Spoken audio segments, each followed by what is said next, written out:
C'est d'une musique dont nous allons parler, mais pas de n'importe quelle musique, my dear fellow, d'une musique qui fleure bon la Guinness, la panse de Bobby Farsi, celle du groupe The Flowers. Alors Pierre, là j'ai fait une intro, avec un humour certain bien entendu, mais c'est vraiment ça, c'est de la musique irlandaise, The Flowers. Moi c'est Achille et c'est effectivement Pierre, de la musique Pierre, irlandaise. Achille, bien sûr. Et c'est de la musique irlandaise. Oui, Là on est bon. c'est ça. Et alors pourquoi justement on tourne de la musique irlandaise? Excellente question. Au début, par pur opportunisme, en fait, on avait C'est assumé. un groupe de rock and roll et on cherchait à financer notre disque. C'était il y a 2 ans.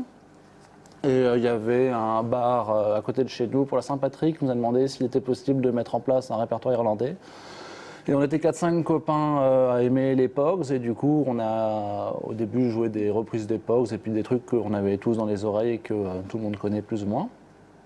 Et ça nous a beaucoup plu et on a été surpris en fait de la réponse immédiate que fournissent les gens, surtout une soirée de Saint-Patrick à cette musique-là.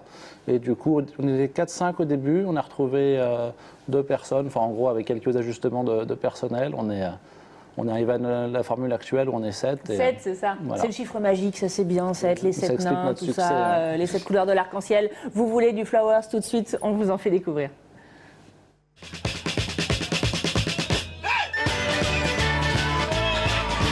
Jimmy played a Monte Carlo pub where I was born. Then from the night time to the press mill early morn, you saw them Sacco and the men who had the horn. They all looked very happy in the morning.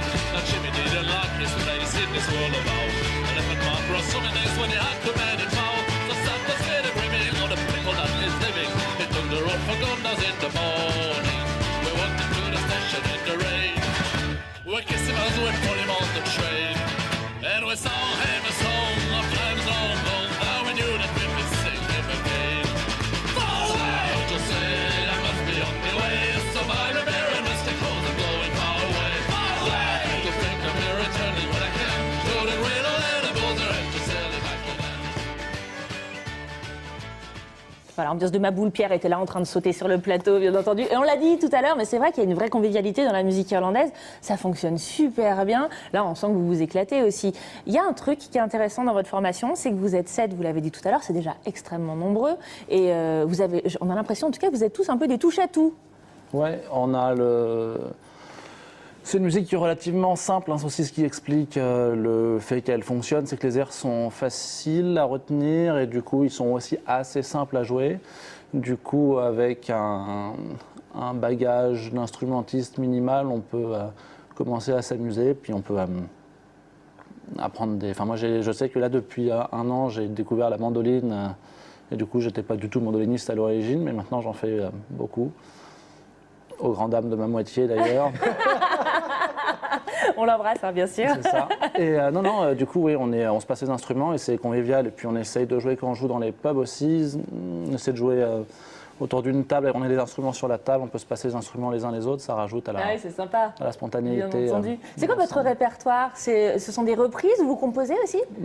Le répertoire est extrêmement large. En fait, le répertoire irlandais... on joue des morceaux qui viennent de groupes modernes, on joue des trucs qui ont des morceaux qui ont 2 siècles ou 3 siècles, c'est rigolo. Il y a des morceaux qui ressemblent à du psychédélisme avant l'heure. Ah, c'est drôle. Il y a des morceaux qui sont des morceaux punk avant l'heure, qui sont inspirés de l'histoire, ce qu'ils appellent des rebel songs, qui sont des morceaux irlandais très très anti-anglais. Du coup, il y a vraiment, on peut passer de valses, de polka à des morceaux qui sont quasiment punk, surtout quand ils ont été repris ensuite par les Pogues, voilà, mais pas de composition, non. Et alors, au niveau des projets, justement, on va pouvoir vous voir bientôt? Il y a des choses dans le tuyau, des Alors, il y a EP, un truc, des albums? On joue pour l'inauguration, je crois, le plus proche, c'est le 8 octobre de la Maison des élèves à Gramont. Très bien. Voilà. Mais sinon, en termes de... C'est une excellente question que vous posez. En termes d'enregistrement, ça me ferait plaisir de faire un bel objet. En fait, je suis convaincu que j'arriverai pas à faire beaucoup mieux que ce qu'ont fait les Dubliners ou les Pogues. Donc je sais que je peux peut-être sur 2-3 morceaux faire un truc qui vaille le coup d'être enregistré et pas seulement vécu en concert. Du coup, on ferait bien un 45 tours de face avec les 2 morceaux qu'on a les mieux on sait le mieux le réapproprier, quoi. Bon, bah, rendez-vous est pris, il viendra nous en reparler dans Tous sur un plateau. Merci beaucoup, Achille/Pierre. Bien sûr, vous pouvez retrouver The Flowers sur la page Facebook qui leur est dédiée et aussi sur le site www.theflowers.com. Allez, on marque une courte pause, juste l'instant de libérer nos invités. Merci Pierre et merci Achille d'avoir été avec nous. Après la pub, vous retrouvez le gang du jeudi, bien sûr. Ghislain, Nivek et Thomas pour les expos, la musique et le ciné. À tout de suite.